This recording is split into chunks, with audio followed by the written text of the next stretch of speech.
Okay, and we're live with Bad Optics, where apparently white people are elves. All right.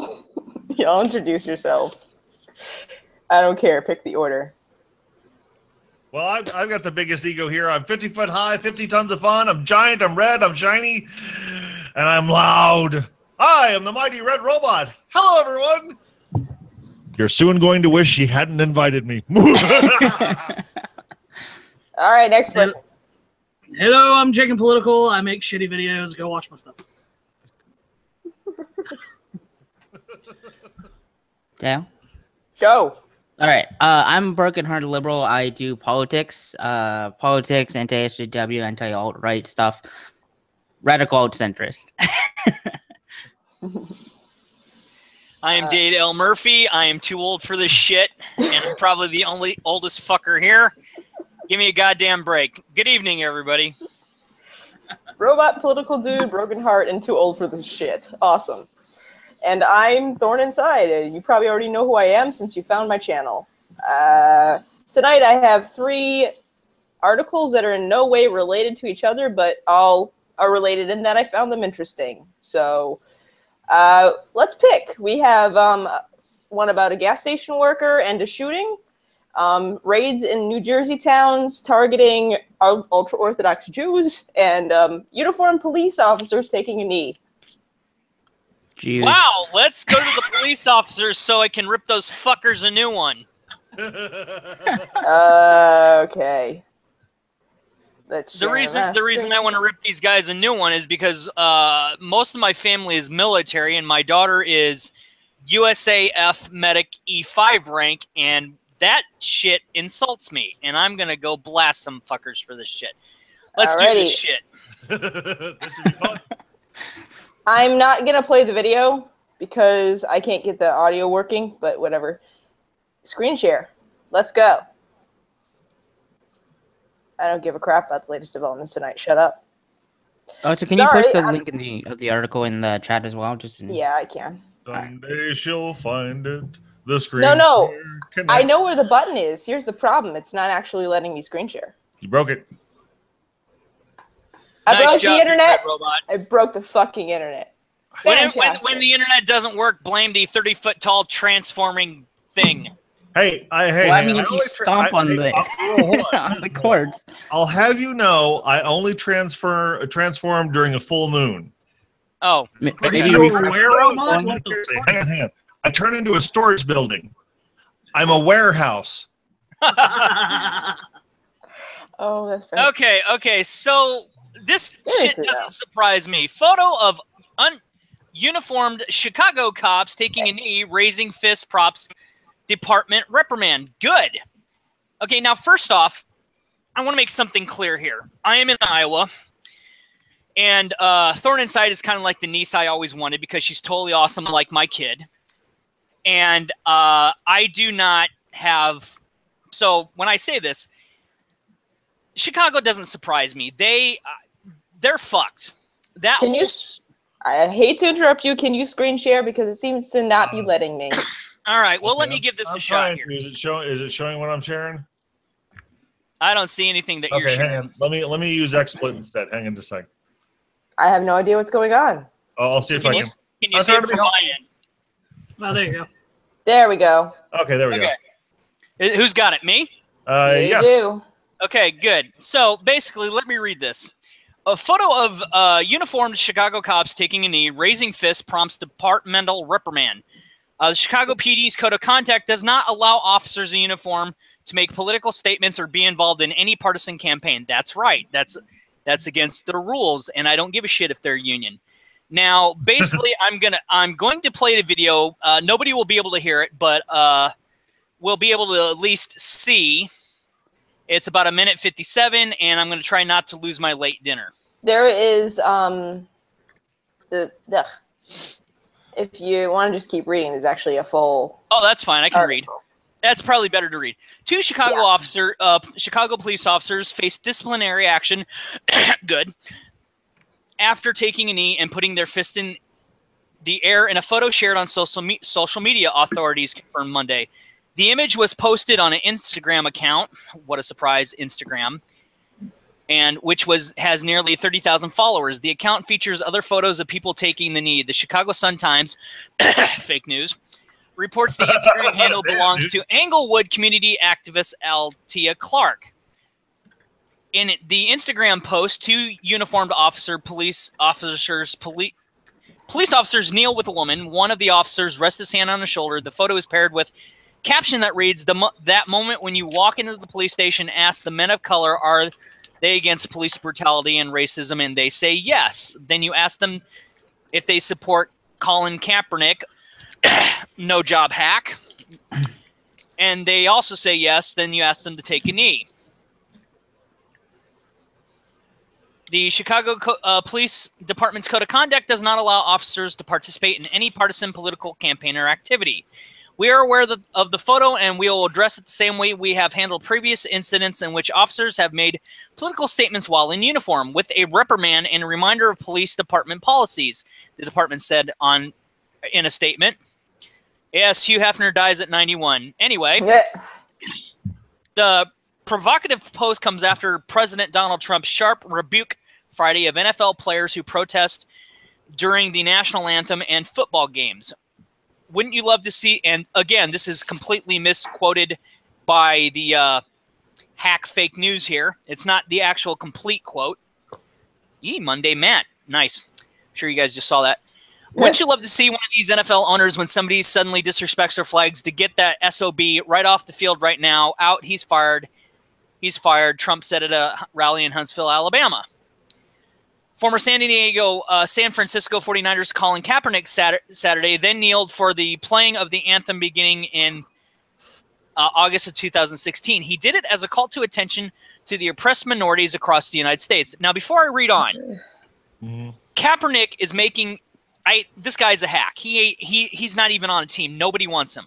But he's making a very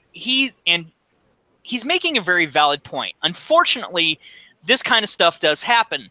What he did illegally was, which is probably one of the reasons he doesn't have a team picking his ass up, is according to the NFL guidelines and rules and regulations, I believe it's pages A23 or A24 through A26, you can't do that.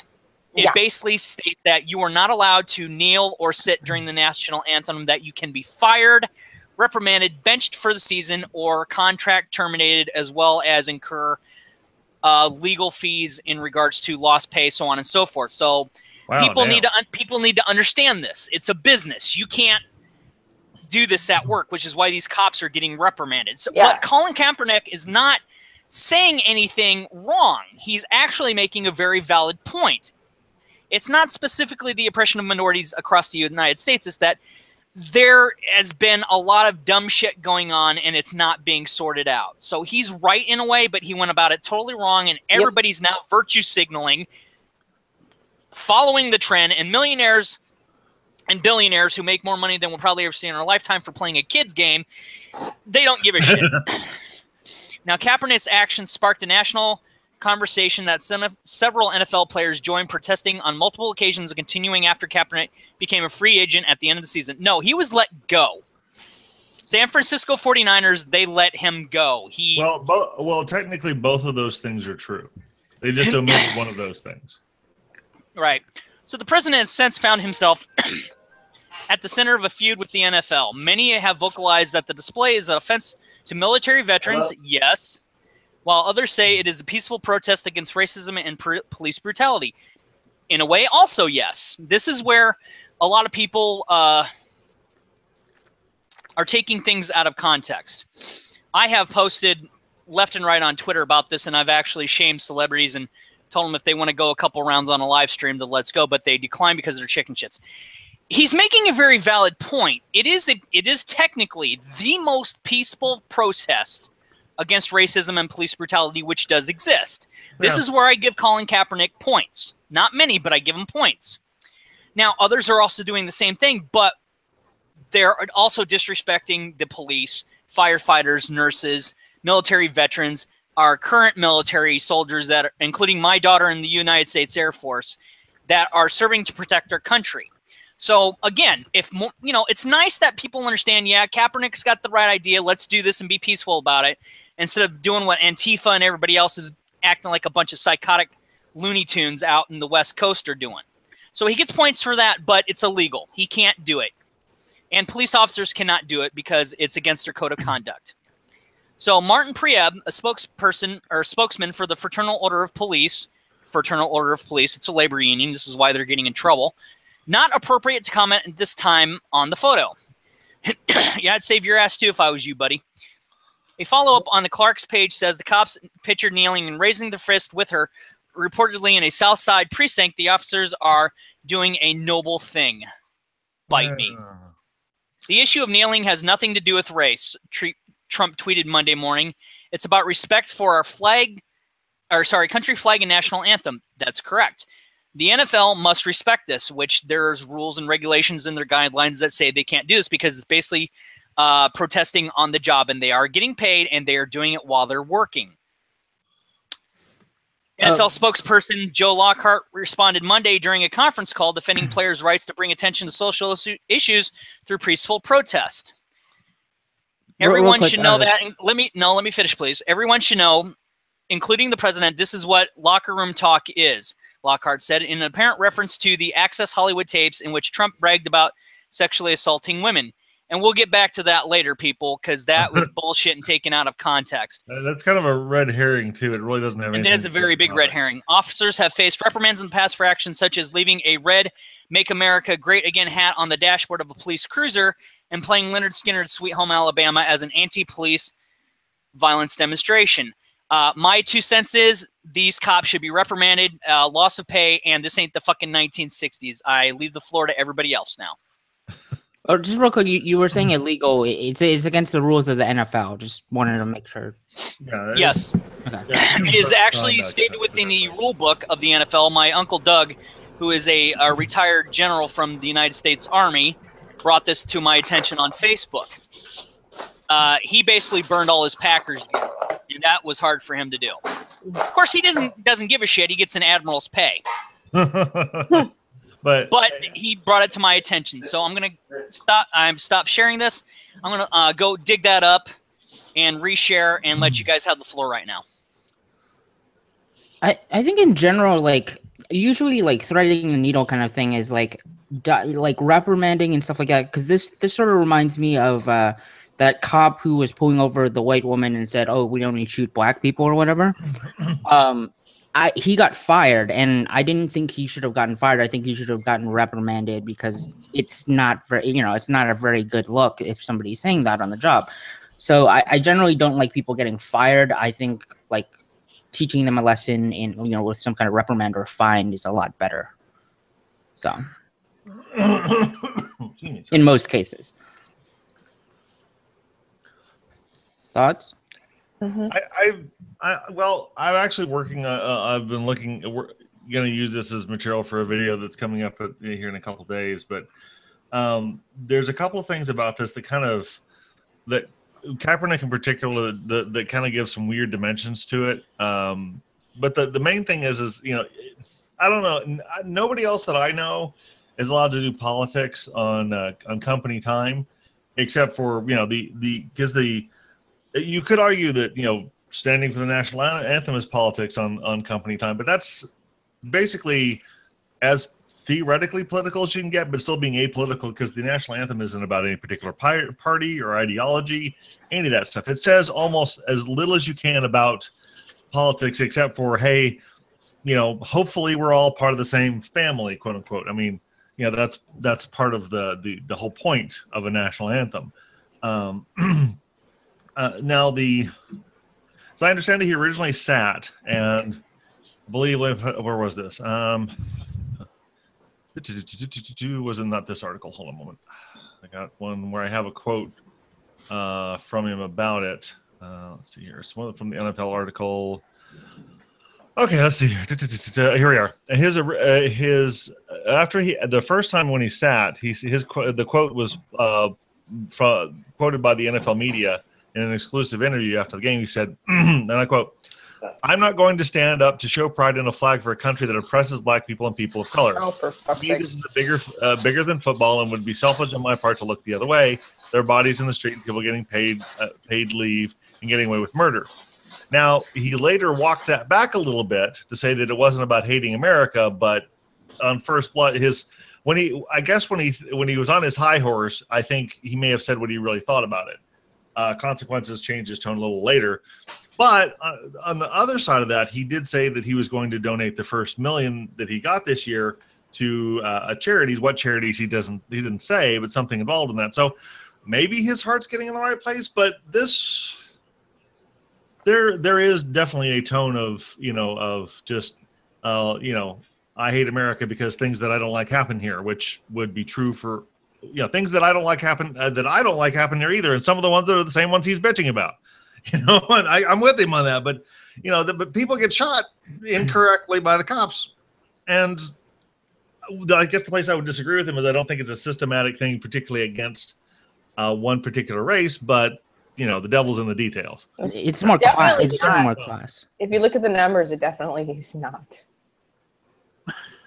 All right. My biggest issue, like with the entire situation with the whole kneeling stuff and all that, is it's a big slap in the face to our country as a whole. It's you don't, like you said, like shit happens here that we don't like every day, fucking all sorts of fucking terrible shit. But at the same time, this is where we were born. This is our home. We should respect that fact and stand up for America and try to make America a better place instead of being like, well, we should just destroy it and break it down like a lot of people want to do. Like Antifa, they want to destroy it and break it down and make it into something else, which would probably be far worse than what we have right now. What we need to do is fix what we have, figure out what we need to do to make this country better and make it more suitable for, a modern era. Because a lot of our systems are fucked up. Let's not lie. No, there's lots of work that can be done. Yeah, exactly. Well, here's also another simple fact, if I can interject here real quick. Sure. Go ahead. Jagan. There are currently two generations that are near the end of their existence: the silent generation, which my parents are part of, and the baby boomers. Yep. And sad to say that they're taking whatever they can get. The wheat is being separated from the chaff, and the baby boomers especially are the ones that are the reasons why we've had such issues as the housing crisis and why we are so many trillions of dollars in debt for bailing out companies. Oh my God. And regardless, well, they're virtue signaling because they think it's the 1960s, and they fail to realize they've changed. They didn't succeed as much as they wanted to in the 60s and the 70s. And so we're left with two generations. We're left basically two and a half. The Generation Z is not, fully there yet. We're left with Gen X, which I'm part of, and I'm surrounded by idiots. I'm beset upon all sides by idiots, I swear. Because they think they can relive Woodstock 1999, which was a disaster. And then I'm surrounded by millennials, which, and I'm not bad-mouthing millennials here. I'm surrounded by millennials. no, go ahead. It's fine. Which my daughter is Hey! which my daughter is part of. Which Generation cute. Y. which Thorn Inside is also a part of. And the problem is we seem to be overrun by the nitwits of Generation X who wish they would have grown up in the 60s and the 70s, and the morons of the millennial generation who are spoiled little shits, and the good ones are very far and few between. Oh yeah. Well, the thing is- millennials think they are in the 60s. Yeah. They're fucking Well, retarded. that's the thing. It's not the 1960s. And my point is, short of Gen X, the millennials and the Z generation, I'm sorry, you guys, but you don't know what it was like to live through the tail end of the Cold War.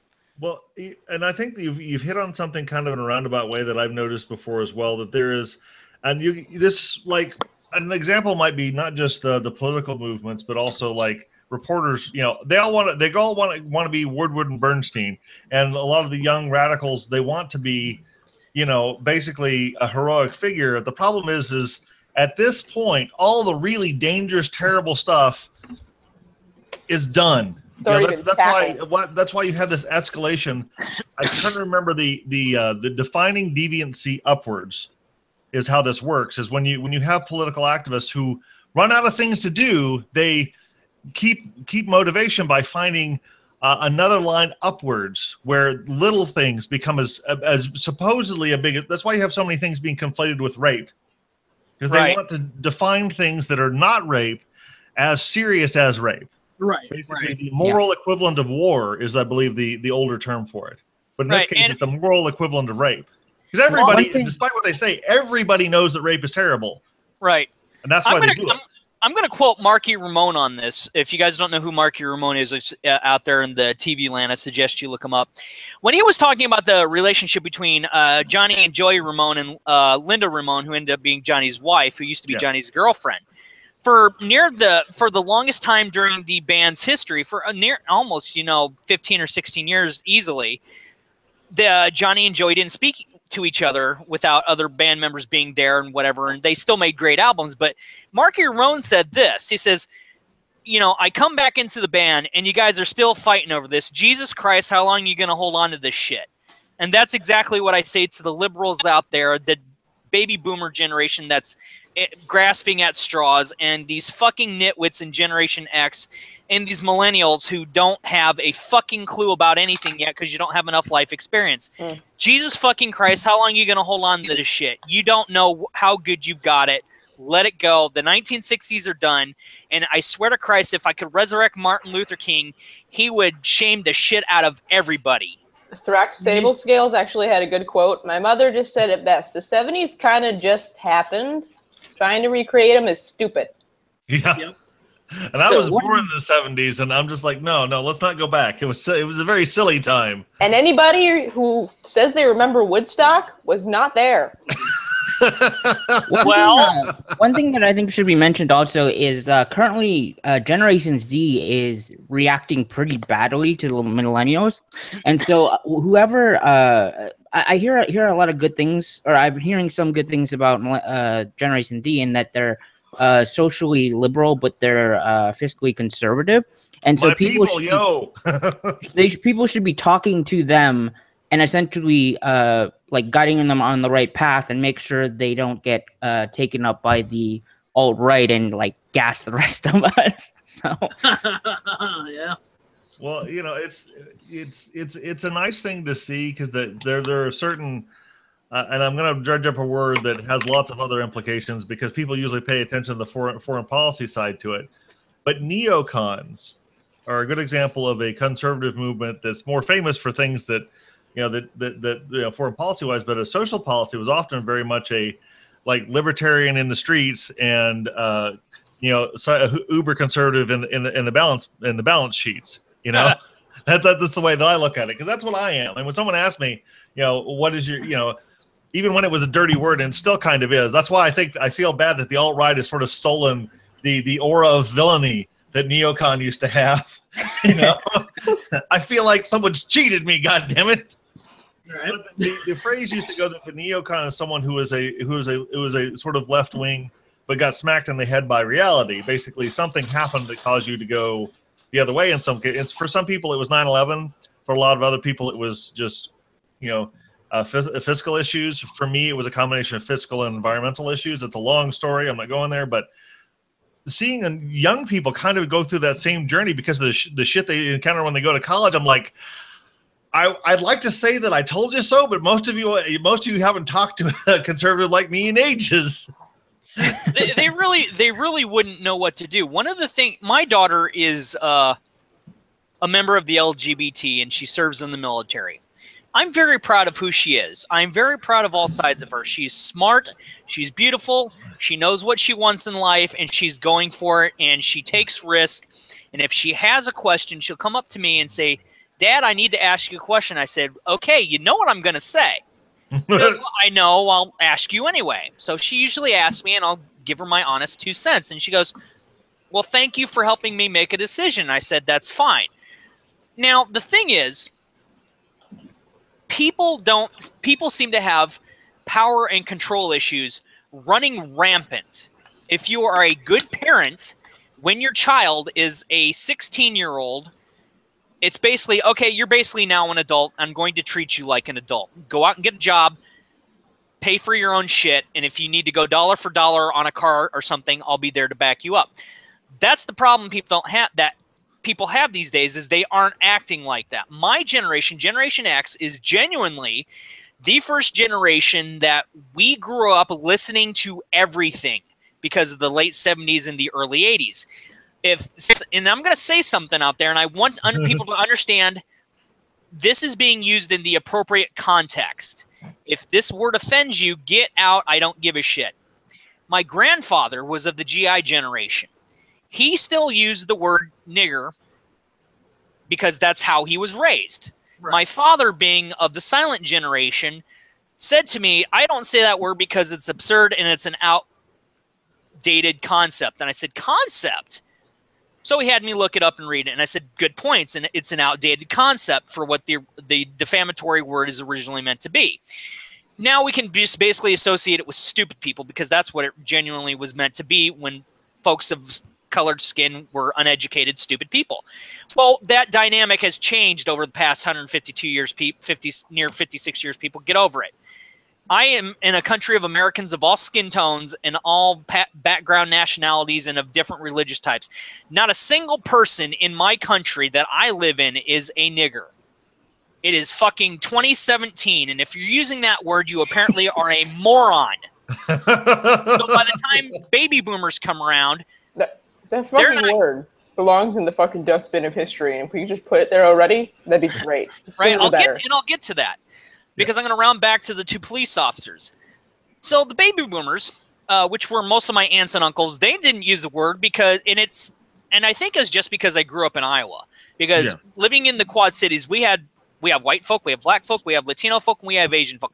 We don't give a shit. We got better things to do. We were too busy trying to keep our jobs at the arsenal or whatever and work and pay our bills and raise our families. We didn't give a fuck. That didn't stop us from swearing other words, though, that's for sure. So by the time Generation X comes around, my generation, we're basically the first generation that is genuinely colorblind. What the fuck happened? I remember everybody saying, no, you should be colorblind when I was a kid. Because I'm 30. I'm an old millennial. Yeah. I think what it is, it just sort of the gradual purity testing that happened. It went from the 1960s and just it started like petering, you should be colorblind, just follow. And people kept pushing it until it spiraled out of control, basically. Well, here's what I saw. When I was growing up, one of the biggest music stars of all time was Michael Jackson. Still is. Rest in peace. Whether you like the guy or not, it don't matter. He was a damn good entertainer. Oh, yeah. We were growing up with Transformers, He-Man, She-Ra, G.I. Joe, and Thundercats and all this good stuff. And by the time I hit 13, I was listening to Run DMC, Kool Moe Dee, LL Cool J, Megadeth, Metallica, Anthrax, Slayer, fucking name it. Good shit. And the Aerosmith Run DMC crossover on MTV. When that happened, I was like, whoa, the wall is broken. The wall was broken. And literally, they broke through it. Well, they did, but the wall was broken with Frank Zappa, to be honest. But heck, we can also go back to Debbie Harry, in Rapture. But I mean, right. for our generation, seeing the rock and roll visually and rap combined, visually seeing it because of MTV. That's where there were no boundaries left to an extent. Yeah. Now, my question is, what the hell happened? I'll tell you what happened. NWA happened. NWA. I have nothing against Ice. I have nothing against Ice Cube. I have nothing against any of those guys. The problem is the music company said, "Hey, this is the next big thing. Let's get this permeated into the culture of back into mainstream society, and certain words being thrown into the lexicon again that were near extinct." Right. Well, they put the power back into the words. That's the issue. Words that were designed to be defamatory, and anybody that uses any variation of that specific word, you're basically nullifying your own case for saying, oh, it can be taken back. And I'm going to quote Kevin, I'm going to basically quote Clerks 2 when Randall says, it's okay, I'm taking it back. And Dante basically flat out says that word was designed to be a derogatory word to, towards a certain group of people. You can't save it. You can't take it back. And then which Randall says, oh, now you're telling me I can't do something because of the color of my skin. Now, of course, that's great comedy by Kevin Smith. That's a great little bit of parody. It's great comedy by Kevin Smith, don't get me wrong, but it makes a very sharp statement of saying you can't take a word that is originally designed to be disparaging towards a quote-unquote race of people, because I don't believe in races. We're all part of the human race, whether you like it or not. And we understand what the categorization is. Right, but you get the same color. You get the general idea. When a word is designed to be negative and have consistent negative implications for whatever it's designed for, you can't save it. It's not designed to be saved because it's immune from being savable. If I may. No, hold on. Let me finish out here, and then the floor is yours, Big Red. Sure. So what it comes back to is people have this train of thought that's permeated our society since the days of the mid-'90s, to where everything is built upon everything, built upon everything, built upon everything, built upon everything, and then has started culminating within this last year and has been emphasized by Colin Kaepernick saying, hey, I'm doing this because of reasons, and now everybody's following suit, which leads us back to our main part of the topic of the 2 police officers. Now, while they have the right to peacefully protest, which I think they did, they feel like they're stuck in the 60s. They genuinely believe that there's some kind of injustice out there, and they're telling a truth. There is injustice out there. There always has been. There always will be. No matter how much human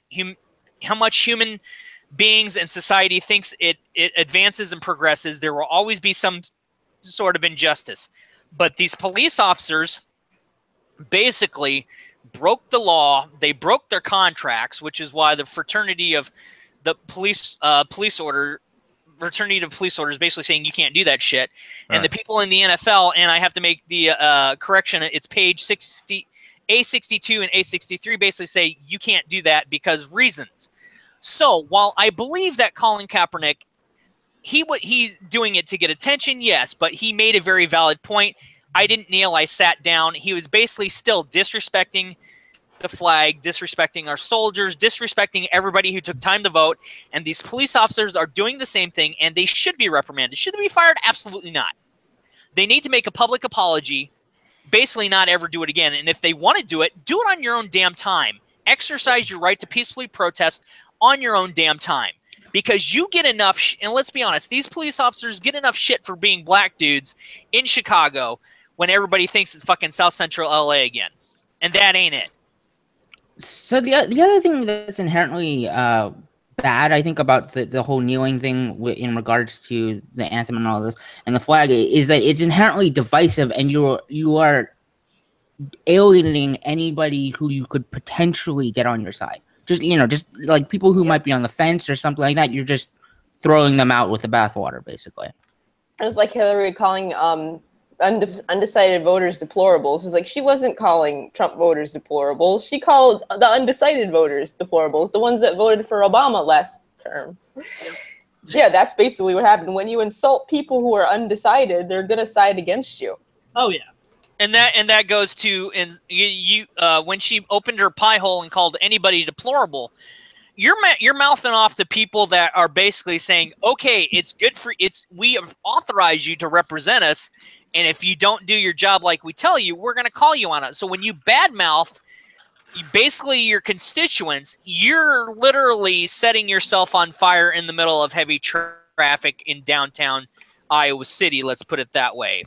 Yeah, I always said that it's not that Trump won the election. Hillary lost the election. Yeah, that's a related thing. Although I'll save part of what I was going to say for another time because I don't want to go too far off track again. But here's the situation that I it's interesting that I'm not apologizing or justifying what Kaepernick did or the others like him. But I kind of understand, because here's the interesting part. Even if his motives were pure, let's just assume for the sake of argument, that his intentions are pure, and he wasn't trying to, gain attention for a relatively lackluster career. Well, no, seriously, it felt a little like what Rodman did, because his career was relatively lackluster until he started acting like an alien from outer space. But Yeah. But we like aliens. Yeah, right. But here's the situation that he's in. Now, Kaepernick is because of the career thing, that does matter, because up till he did this protest, he was more or less a nobody. I mean, unless you were in the end of the NFL heavily, and or you happen to like guys with giant afros, which I am impressed, by the way. As a man with long hair, I'm impressed with that. It's where he does football and so it has his hair looking like that. That's fucking impressive. But anyway, aside from that, he's nobody. So if he could have done this take a knee protest off the clock, but no one would have noticed or cared.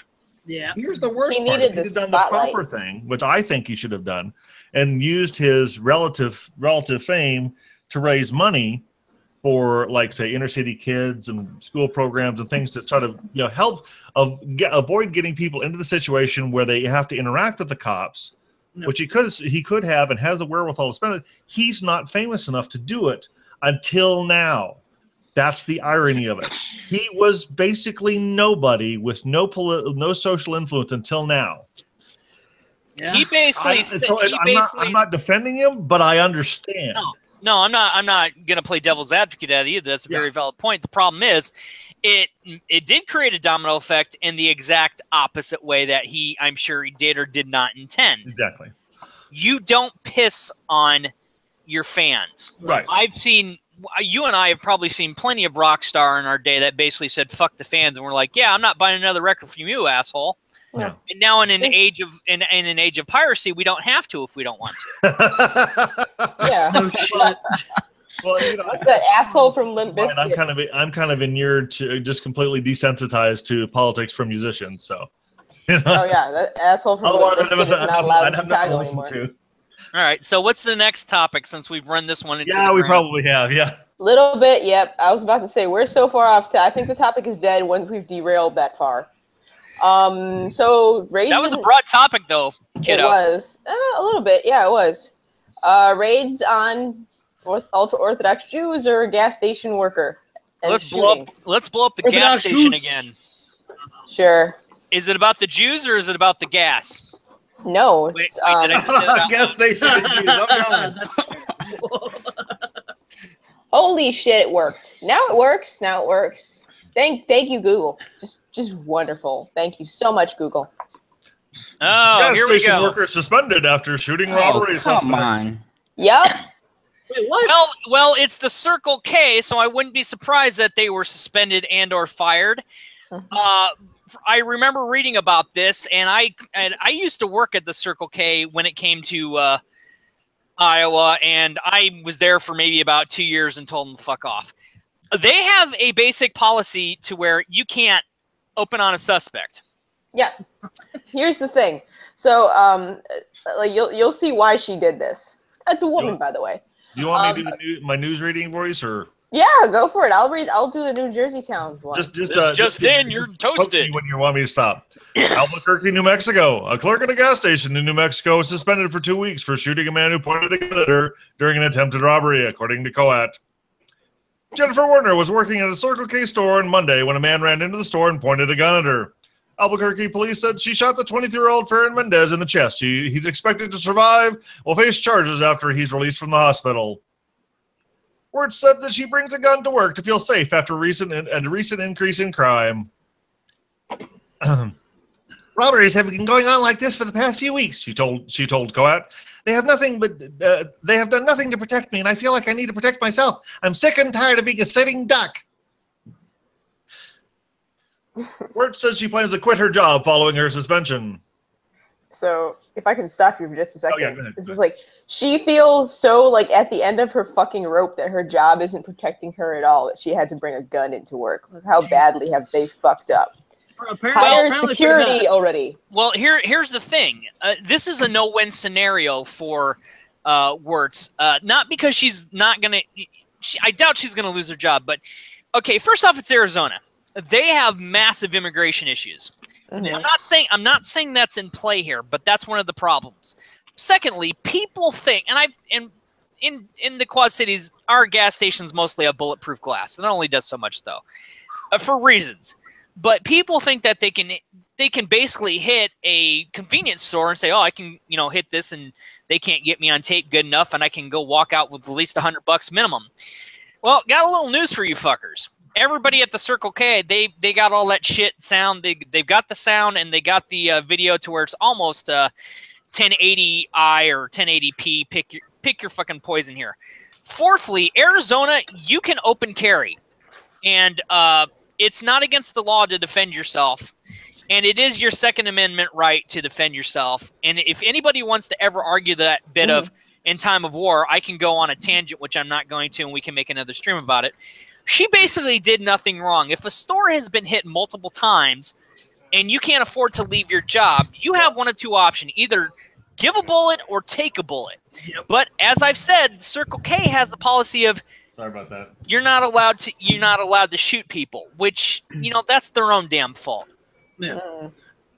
I'm just wondering, like, why do companies like this, when there's an increase of crime, they don't actually go out of their way to like hire a fucking security guard, like an armed security guard, or even armed with a taser?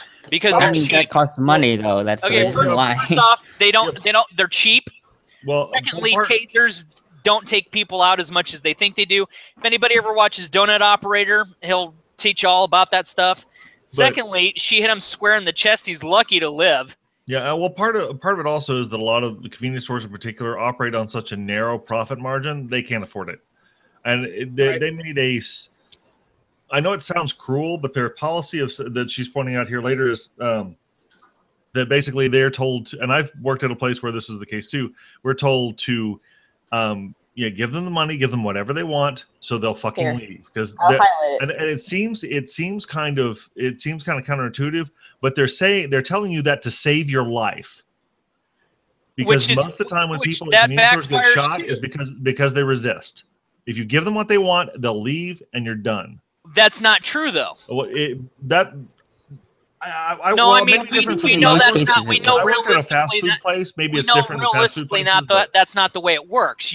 They're basically saying they're under the presumption of, just give them the money and they'll leave you alone.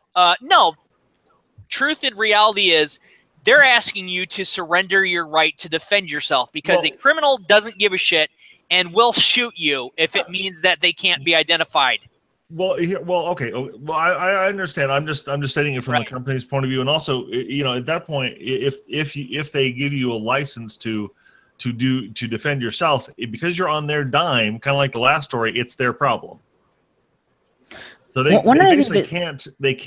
They're in a no-win situation where the best they can say is, "Hey, look, we didn't encourage anyone to defend themselves because we can't." So their official policy is one thing. And how they apply that afterwards has a lot to do with how you behave when you attempt to defend yourself. But they don't. They basically have to specifically discourage you from doing it, so that if it goes wrong, they can't be blamed for it. So one thing this kind of reminds me of is I remember reading somewhere that for a while, one of the reasons why credit card companies didn't they didn't upgrade cards and security and stuff like that was it was actually cheaper just to take the losses on the fraud and stuff like that rather than upgrade their entire system. So I wonder if something like this is in play, as in occasionally people get robbed, but otherwise, sometimes that is true, where it's cheaper just to take the loss overall. There becomes a point where that doesn't work, but in some cases companies will do that, where it's just more cost effective to just eat the price of the theft. Thorn, did you have something to add to this, ma'am? A little bit. I was gonna actually talk. I just thought it was sad that she's just that sick and tired. Like how that. Oh my God! If I could it is. Yeah, that part is just ridiculous. It just really sucks that she didn't have more of an ability to actually pressure corporate to do something about that. Because it seems like if she was able to shoot him, that there's no bulletproof glass between her and whoever's on the other side. At the very least, they can install something like that. And the fact that she had no recourse to actually go to corporate and have them do something about it, and the fact that she had to actually bring a freaking gun to protect herself, there's something very fucked up about that. Yeah, you actually make a very good point. You think that if this particular store has had this issue, which they started out in California, by the way, and I'm not making fun of California, but that's their main headquarters. You would think that if they know these things happen, they would, and yes, they do live on a very thin profit margin, and they do have to worry about inventory control and everything else. You would think that the bulletproof glass would be easier to deal with than this type of publicity, which, of course, we all know that there's no such thing as bad publicity, but they're going to lose money maybe short term if people are like, why the fuck would I want to go in here if somebody's shooting at our cashiers? Yeah, I was about to say that the last article we did proves that there is such a thing as bad publicity. But you guys get the general idea. I understand what you mean. Yeah. They would think, okay, we're having this problem where our guys and gals are getting guns pointed at them and saying, give us the money or I'm going to blow your head off. Which, okay, why don't we want to throw in bulletproof glass because the bean counters say it's going to cost too much, as opposed to if one of our clerks gets shot and then the family comes after us and burns us at the stake. And also there's the whole thing of, the constantly being robbed and probably having workers constantly quit because they're constantly being robbed and then having to train new people because that costs money too. Well, yeah, think about the criminal background checks they have to do. Think about the hiring process in general, the drug testing. Over a long timeline, that's going to cost way more than to install bulletproof glass and say, this is how you handle the new checking in and out, and this is what you do. Because I've seen other companies, other department stores, people try this shit. The cashier doesn't call the cops. They lock the place down. Yeah. Well, I will say the one other reaction that hasn't come up here, but this is one of the convenience store chains that's really popular here in Oklahoma and Texas, called Quick Trip. If their store starts getting robbed with any frequency, they're not afraid to just fucking close it. They'll move the employees, just give them a position somewhere else. They'll close the damn thing and sell the lot to some other company. Mm-hmm. They'll just fucking leave. They don't play. They just said, nope, we're not doing it. It's not worth it. Yeah, they can basically just up and move. And that place that has become a high crime area, they're like, yeah, fuck you. We don't give a shit. We'll move it. We'll move it all the way in the upper middle class where we'll make money and we won't have to worry about you. Well, the thing is, at least with this company, Quick Trip in particular, they're at least in like Central Texas and in Oklahoma, they're as ubiquitous as McDonald's are. In fact, I'd argue in some parts of my hometown, there are more Quick Trips than there are McDonald's. And they're still more than happy to just, fuck it. Well, if they get one that gets robbed too much, they'll just move it. They'll sell the building and they'll just go. I've seen it happen at least 4 times. It's ridiculous. They're just like, and then somebody else comes in and takes over the spot, and then they have to deal with it. So, and the peaceful people who live in the neighborhood would like to have a convenience store. They're the ones that get fucked for 6 or 7 months while there's no convenience store in the area. Or ever again. Yeah, one other thing is also is just also the thing about this is like also like who's going to rob a gun store? Because I remember like one store, like there's this one store. No. I have a better one for you. Someone tried. He tried to rob a cosmetology school on the south side of Chicago. So they don't carry money. No, and he probably got his ass beat by a bunch of women. No. He wanted to steal the hair extensions. They're worth way more. Wait, what? Judas fucking Priest. Yeah, no. The hair extensions are actually worth a lot of fucking money, but the thing is, he got his ass beat by 16 black women. that is some Jerry Springer shit right there. Yeah, he was literally trying to snatch their weave.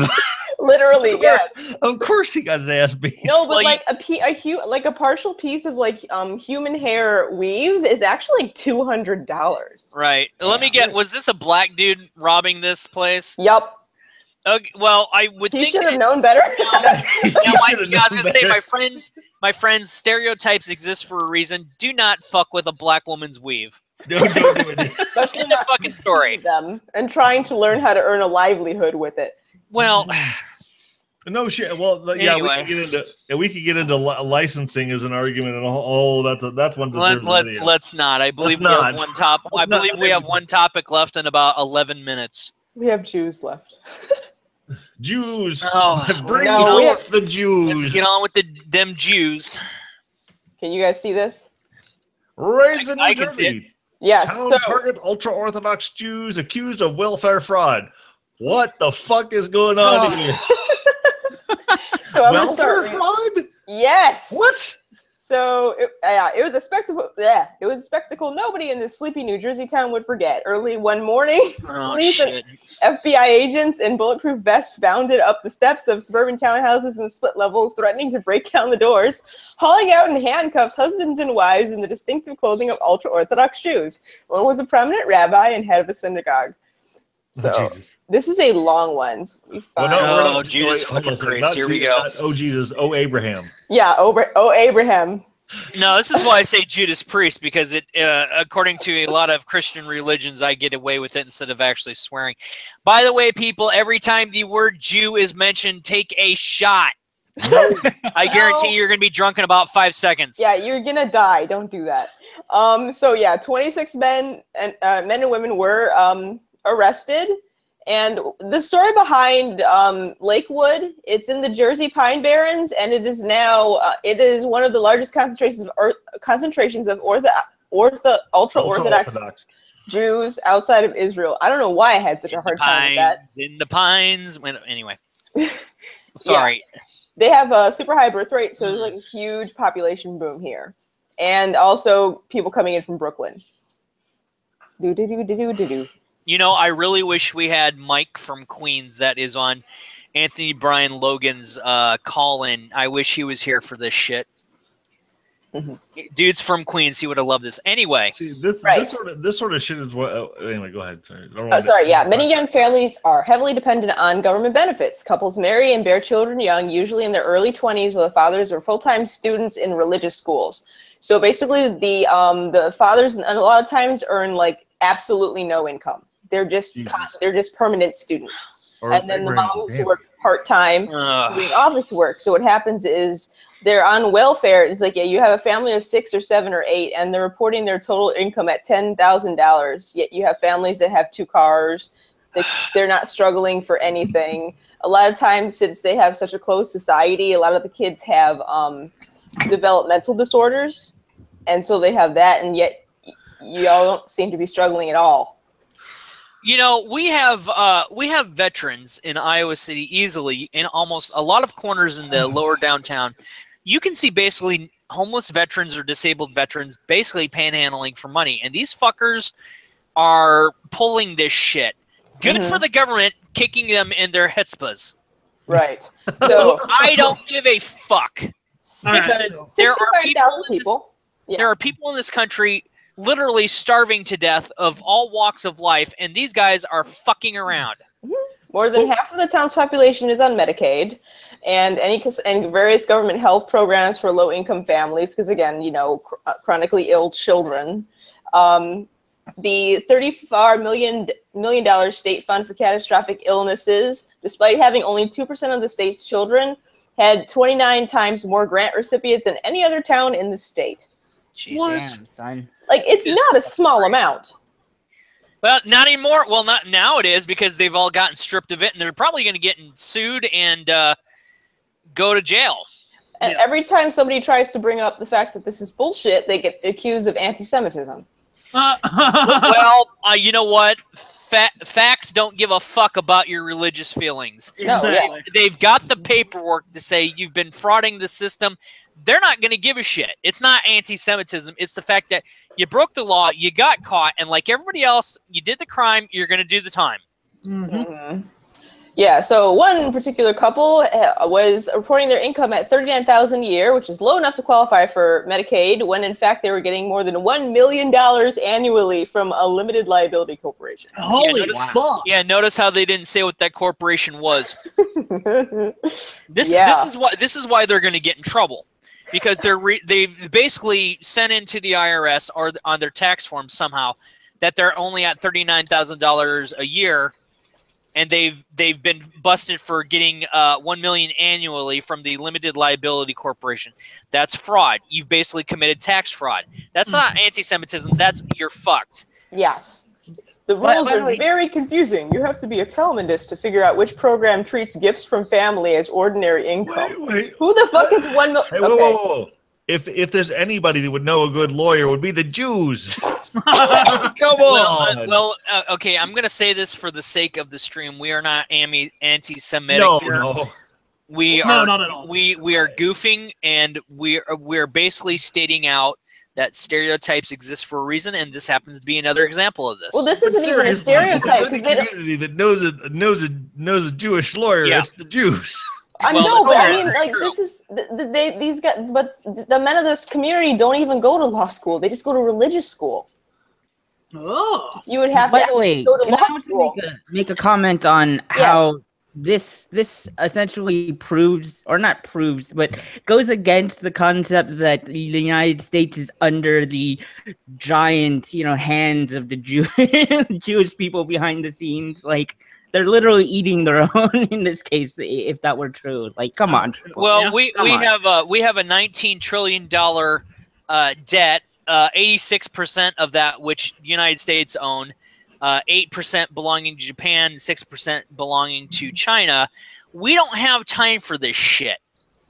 Oh, they have their own religious law that they follow too. Well, they can follow I their thought own that was religious. fucking illegal. They actually it is. Yeah, it's But- called the vibe. But we're not going to get into that because otherwise I'm going to start pointing fingers at other religions, and then we're all going to get in trouble because I ain't got time for this shit. I'm too old. But my point is, when you've been literally found out for tax evasion and tax fraud, the God of Abraham ain't going to save your ass, because one of the things that the Ten Commandments say is thou shalt not steal. You're basically stealing from people that genuinely need help. Mm-hmm. The God of Abraham, God, does not look kindly upon this. And this is coming from a guy who used to be a massive fuck up. And I can speak from experience, you don't do that shit. Right. Yep. Yeah, they have their own self-governing council, which I was pretty sure is illegal, but okay. And they got in the most trouble with Medicaid applications, motivated by their inability to afford market rate health insurance, which they say ran as high as $30,000 annually for a large family, which is all of them. Several of the families have disabled children. None of these people is like trying to like explain it away by saying none of them are using it for an extravagant lifestyle. It doesn't matter. Okay, I want to read this part because I'm going to throw my 2 cents in here. Okay. And I'm not going to be mean about it. I'm going to be very curt. Quote, I am the child of Holocaust survivors. I don't appreciate Jewish people dragged out into public early in the morning, unquote. Herskowitz said. Okay, first off, don't go there. I don't give a shit. Right? My people, my bloodline goes back to both Jewish, German Jews as well as the Irish. Don't give me that shit. Secondly, this isn't the 1940s. This isn't the 1930s. Hitler has been dead for 70 years easily. Yeah. And thirdly, you were born and raised in America, motherfucker. You've got no excuse. I do not denounce the Holocaust. I know it happened. But we, much like the civil rights movement in America, that time has passed, and we have learned from it for a reason. Don't use that as an excuse, Herskowitz. Bite me. Yeah, that's just, and that's what I said. He's like, oh, well, you can't do that's anti-Semitic. You can't do that. It's a shaming tactic. It's fucking bullshit. It's the same shit that every other fucking group right now is trying to use on people so they can get their way. It's the Right, because I mean, the thing is, you go back far enough, like any of us have like bad backstories of people getting dragged out and all kinds of things happening to them. I mean, like, I'm Asian. I have, I probably had some ancestors who, the Japanese invaded all these places, and then of course you go here, the Japanese got interned. So I mean, it's just like literally everybody's got a sob story in their past. Yeah, you don't hear the Irish or us Irish descendants saying, we suffered through the potato famine, and that's why we get drunk all the time. Oh, I'm sorry. I was too busy being drunk because I felt bad for my ancestors who I've never met. Fucking get over it, people. I'm going to quote Marky Ramone again. Jesus fucking Christ, how long are you going to hold on to this shit? For real. Stop playing the victims. Yeah, this is a little bit about more about Lakewood and how like one dude founded yeshiva and everybody flooded there. It used to be a resort town. What the fuck is ringing? Oh, never All mind. right, which one of you is ringing?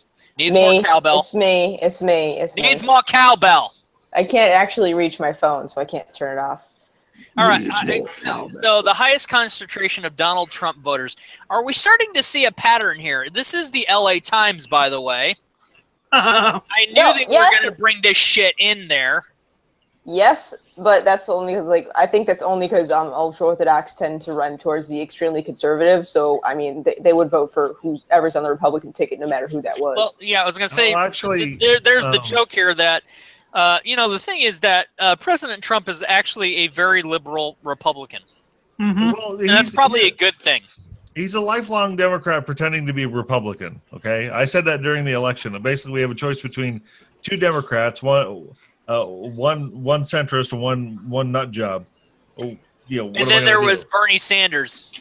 Oh well, yeah, Bernie got fucked by Hillary. So well, like this dude said, is that they tend to vote in line with the Christian right. The long story short of this entire article is they committed welfare fraud. They committed Medicaid fraud. They've committed tax fraud. It doesn't matter what your religious background is.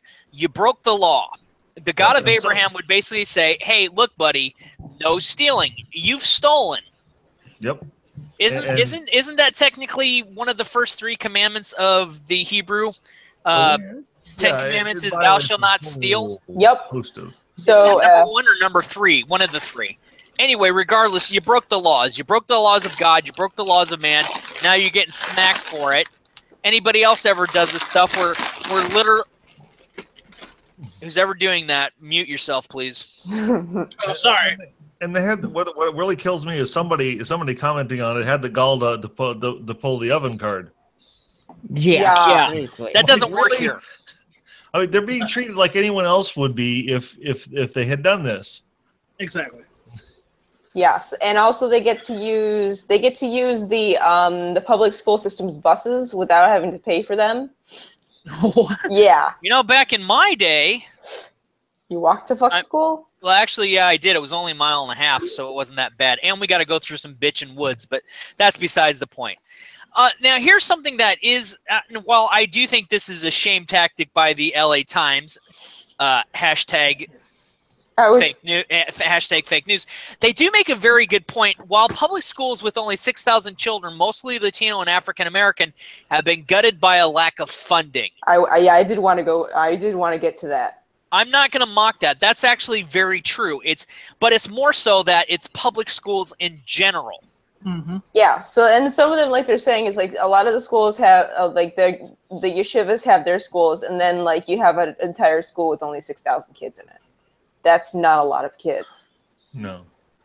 Because most of them have left. Well, they're basically they've and I'm gonna run this into the ground. I don't care. They've basically stolen from other American citizens that are low income or below poverty level. That they come from certain types of households. That how do you expect them to become productive citizens of American society if you're allowing people like this to steal from them while they're children and ultimately, regardless of skin tone, make a rough situation even worse by, basically demoralizing them to death. Because when you don't have money, it's hard on everybody.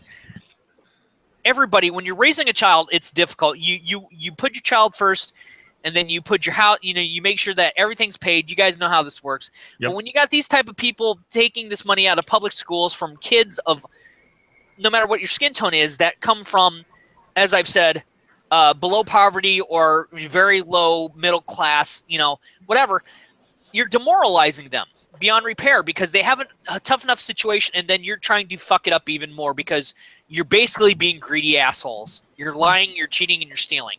One of Fuck the off. one other thing that could be said is also they were talking about a limited liability company. So in that case, they're eating from both sides. Like they're taking in this welfare, and it sounds like they're probably getting a lower tax rate or something along those lines. So they're not even they're not even contributing. Fucking deplorable is what it is. It's basically not declaring income. Yeah, it's a scam. Yep. And yeah, it's pretty ridiculous. But you know what the bitch is here, which I'm sure these people have realized. The government can seize these assets. Too damn bad. You guys should have thought about that before you pulled your bullshit. Oh yeah. Drop and stop using the anti-Semitic card. Yep. Bite me. Yeah, they are not looking to assimilate into this community. They are trying to take over. Oh yeah. Yeah, and it's this is happening a little bit where I used to live in Miami Beach, where the ultra-Orthodox there are trying to stack the school board. Yeah, there's a lot of folks that were not happy about that either. Chicago's well known for stacking the deck in their favor too on the school board. We've seen how that turns out. Right. Well, But yeah, no, but I'm making I a don't basic. wanna diverge I'm on school basically stuff, making a realistic comparison. They're doing that shit because they feel that the liberals and the Democrats and whoever is trying to take over, and they feel that they're justified. The point that this is one of the cases where I would argue that two wrongs definitely don't make a right. Now, on any other time, I would say, yeah, that two wrongs can make a right depending on the outcome. But that's morals and ethics and whatever. But basically here, one group trying to screw over another group, nobody wins, everybody's losing, and the government's going to come in and say, guess what? You can say it's anti-Semitic all you want, but we've got you on physical paper, breaking the law, you're fucked, we're taking your property, have a nice day. And they'll get away with it. Oh yeah. Mm-hmm. They've even faced criticism from less religious and secular Jews. They're just like, nope, this is bullshit. Yeah, it's ridiculous. I would dare say that if it's not because I'm going to play devil's advocate here, and I think that not because they're less religious or secular Jews. It's the fact that it's like, we're not part of your ultra-Orthodox, quote-unquote, society, and you kind of snub us and look down on us, and you think that we're calling bullshit on you because of that, but we're calling bullshit on you because you got caught breaking the law. Mm-hmm. Yep. The Forward is which is a Yiddish and English language Jewish publication based in New York called "The Welfare Fraud Cases: A Desecration of God's Name." Wow, they're really in trouble now. They basically committed blasphemy.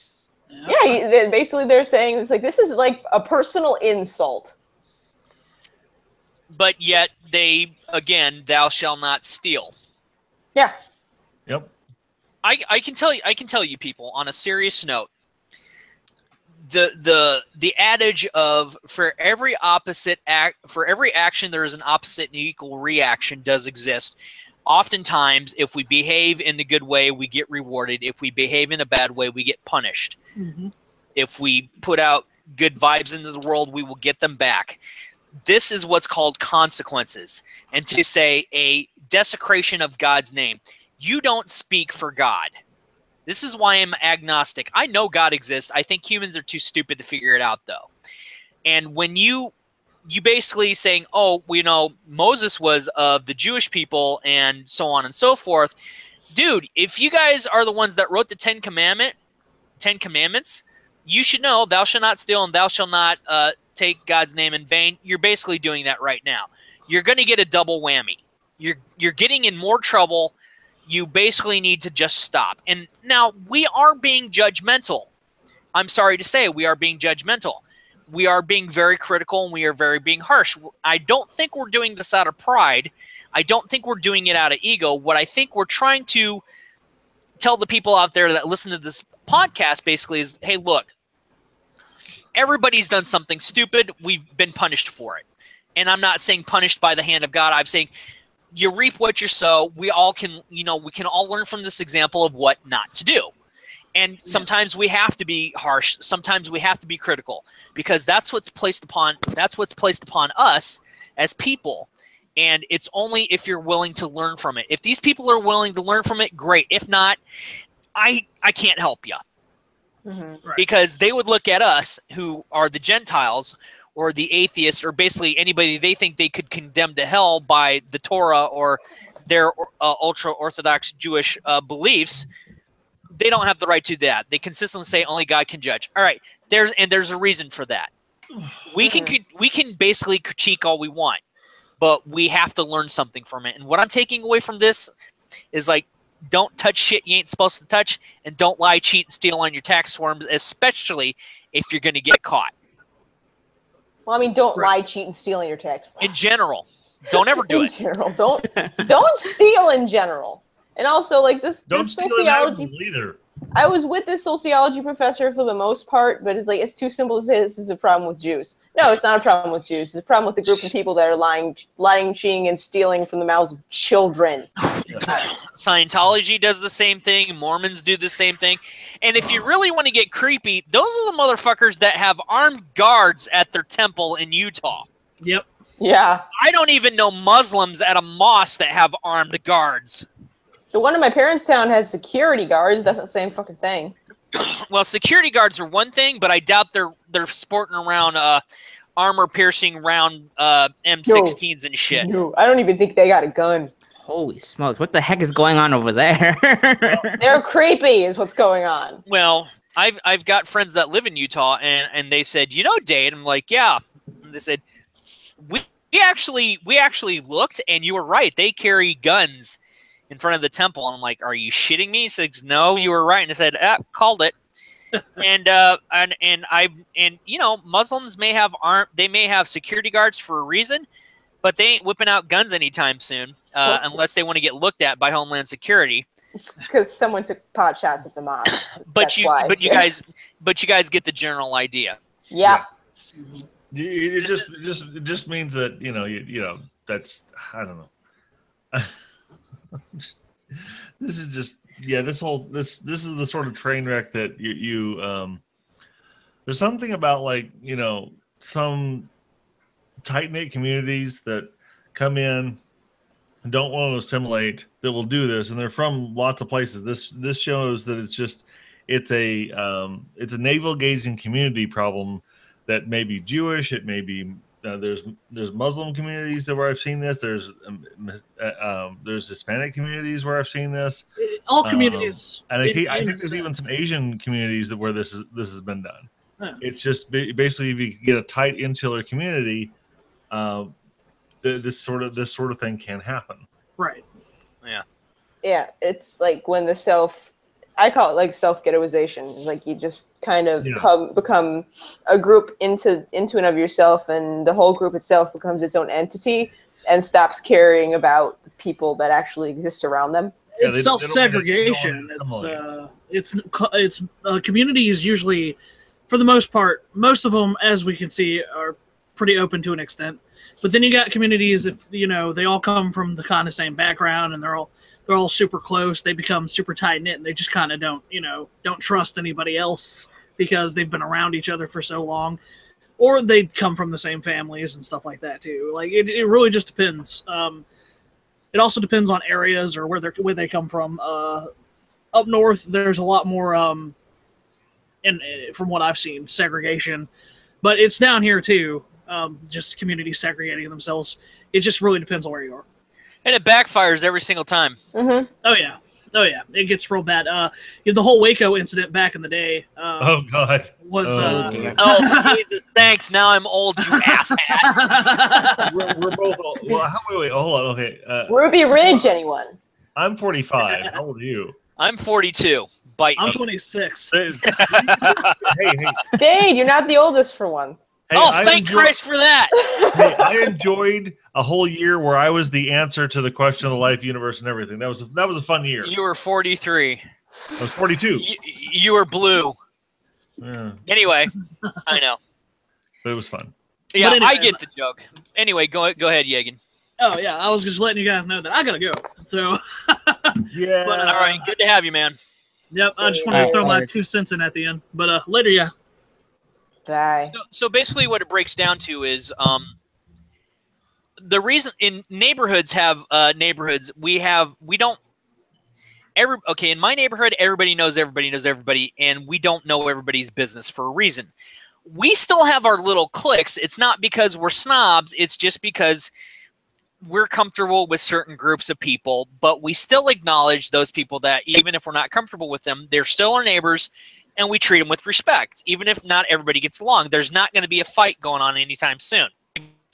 The problem is when you self-segregate, you separate yourself from the rest of the community that was there before you or came along beside you, and you intentionally shut them out. And while you think that your intentions are good, you are openly being hostile to everyone around you. And that's just basically saying, I challenge you, I defy your authority, you can't do shit to me. And then you fall on your face, you fall on your sword, and then you realize who your real friends are. And that turns out to be a lot of nobody. This is a situation that's happening in Dearborn, Michigan right now. And it's a situation that's happening with these folks in New Jersey. They self-segregate. They think that they can do whatever the hell they want. And they've got a community that was around them long before they came into existence saying, yeah, you don't run the town, we do. And if you don't want to be part of a group, hit the bricks. I mean, another thing about having this kind of insulated community, it sort of activates that sort of regressive tribal mindset that we still have. And you start excusing things for the collective, essentially. That's how the Catholic Church has done, all these bad things is this collective sort of mindset because it's your community, so therefore you gotta excuse it and protect it, essentially. We could go to a whole freaking thread on the Catholic Church. My God. Yeah, the thing that's gotten sad is that I think, and Dave's old enough to remember this too. There used to be a time when, you'd have the atheist types, would be up in arms about the Christians. These days, I don't even sweat those fuckers anymore, nor the Jews. I mean, I might get hassled by them a little bit here and there, but I'm just worried about some dumb brainwashed motherfucker going Aloha snack bar on my ass. I'm not really worried about the Christians or the Jews anymore. I mean, that's mostly because the Christian, at least the conservative sort of right Christians have mostly lost. Like they alienated everybody because they just, you hate this, you got to stop this, you got to stop masturbating or whatever. It's just like stop masturbating. Yeah, the Christian right doesn't have anywhere near as much power as they used to be. I mean, outsiders think they still do, but from the inside, it's like no, they're kind of like your old uncle. You can make them a little bit happy because they carry a lot of votes, but other than that, just kind of pacify them a little bit and let it go. I still give them some serious side eye though. Well, I mean, they represent a very, very large part of the country. So you kind of. I mean, they're there. There's just no getting around it. What surprises me is how many of them, the socially conservative, religious people vote Democrat still, which is amazes me sometimes, considering, but they do. There's a huge contingent of them. Is there? Yeah, really? And they're mostly black for one thing and Hispanic, but there's still a lot of white people, who are religiously conservative. They'll still vote Democrat for other reasons entirely. Heck, there used to be, this was a long time ago, but there used to be, Christians for communism. No lie. But they figured out that the reason that diverged pretty fast because they figured out that the commies don't like competition for moral authority. So the state has to be God. Well, the Christians get the bullet too. I'm not joking. That's messed up. To quote Frank Zappa, socialism won't work because people like owning stuff. Yeah. Well, that's why you'll get like commies try to make some sort of distinction between personal property and private property. Communism won't work because people like to eat. Yeah. That's true. And that's kind of the thing that rounds about back to what I was talking about earlier is we've got basically a generation and a half. They don't understand what it means to have what they have because they weren't there at the tail end of the Cold War. They didn't. They look in if they even get to look in the history book about the fall of the Berlin Wall, they'll be like, "Oh, a wall fell down. So what?"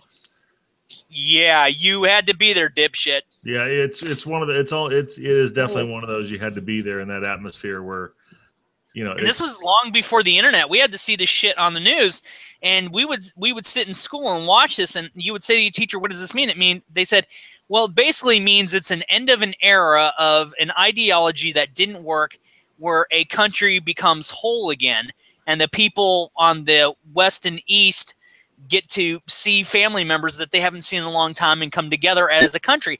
And by the way, Merkel, thanks for fucking that up. They might as well just kept the wall up, you dipshit.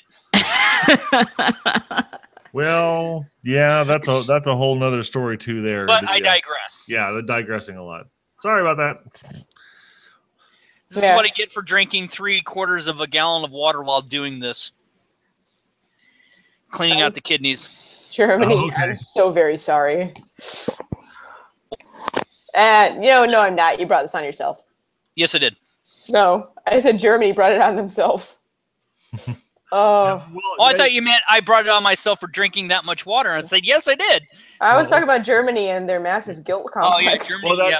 that's where I know people that have railed against the fact that the Japan basically tried to bury all of the things they did in World War II, and then I look at Germany where they kind of wear it as an open wound, and I think, considering that almost all of the people involved in World War II are now dead, and people that had nothing to do with any of this, ever having to live with the side effects, I hate to say it, as morally repugnant as it seems, I think Japan did the right thing. Well, Japan has their own group of problems. Live with the legacy are not suffering. Are not the people who did it.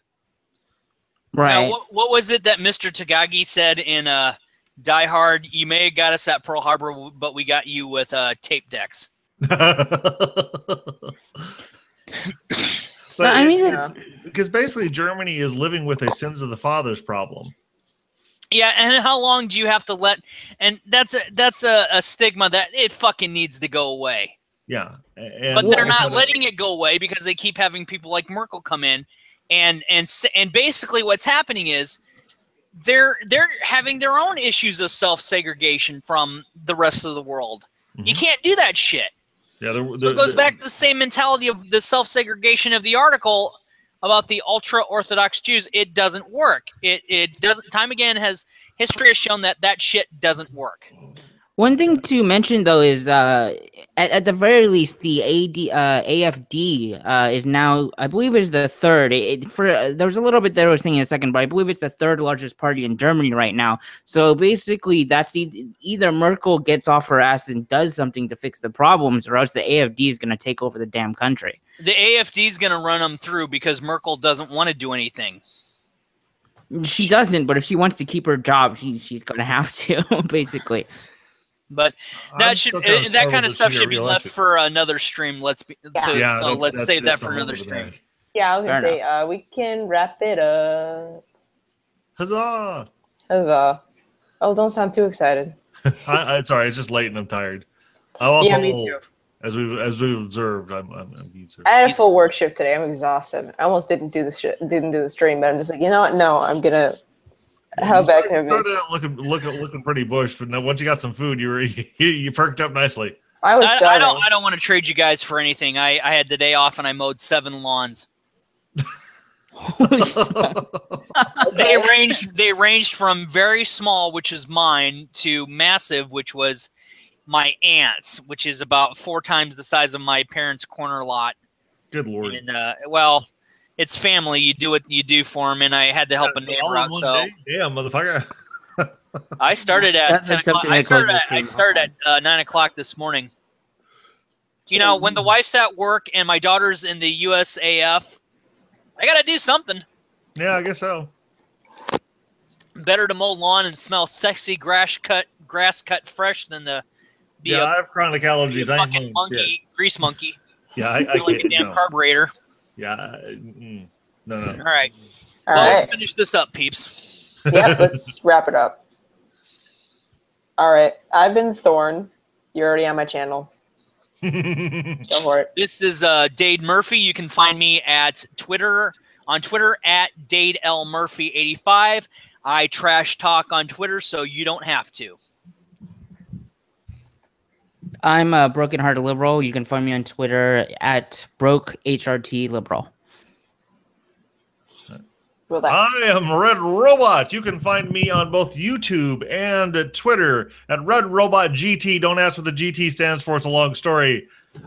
And a little bit before Thorin's Sunday broadcast, I also do one called Sunday Funday. So see part of mine, then come see Thorin's, or see all of mine, and then go see part of Thorin's. Or you can just watch mine afterwards. Oh, there you go. Yeah. Or yours afterwards. Either way, you get the view. So, yeah. So we'll end on mowing lawns. We'll end on mowing lawns. See ya.